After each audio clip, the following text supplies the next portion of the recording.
இதுவரைக்கும் தேர்தல் நடந்திருக்குல்ல, என்னைக்காவது தமிழ்நாட்டுக்கு பாஜக தலைவர்கள் 6 முதலமைச்சர்கள் வந்துட்டாங்களா? வந்து பாத்தீங்களா?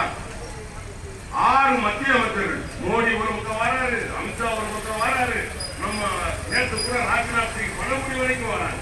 ஏன்? அப்ப இந்த தேர்தல் அவங்க என்ன நினைக்கிறாங்க அப்படின்னா, தமிழ்நாட்டை பிடிச்சிடணும். தமிழ்நாட்டை ஏன் பிடிக்கணும்?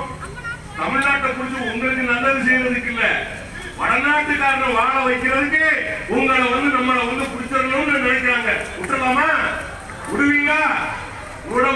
கூடாது. அது கன்னியாகுமரியில ஓங்கி ஒலிக்கணும். ஏன்? கன்னியாகுமரி தான் இந்தியாவின் முதல் பாயிண்ட். புரியுதா உங்களுக்கு? இந்தியாவினுடைய வரலாறு எங்க இருந்து ஆரம்பிக்குது? கன்னியாகுமரியில இருந்து ஆரம்பிக்குது.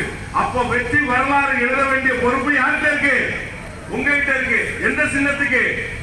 உதயசூரியன் சின்னத்துக்கு. அண்ணன் மகேஷ் பண்பார் நல்ல மனிதர். நான் அவரோடு கடந்த காலங்களில் அவரோடு அலுவலாக இருக்கிறேன்.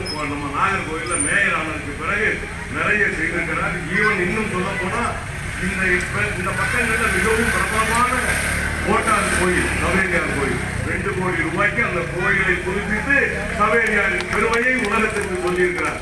அந்த அளவுக்கு செய்கிற மனுஷன் நிச்சயமா நீங்க வெற்றி பெற வைத்தீர்கள் என்று சொன்னால், கன்னியாகுமரியில இன்னும் பல நன்மைகளை உங்களுக்கு செய்ய காத்திருக்கிறார். அவர் மட்டுமல்ல, இந்த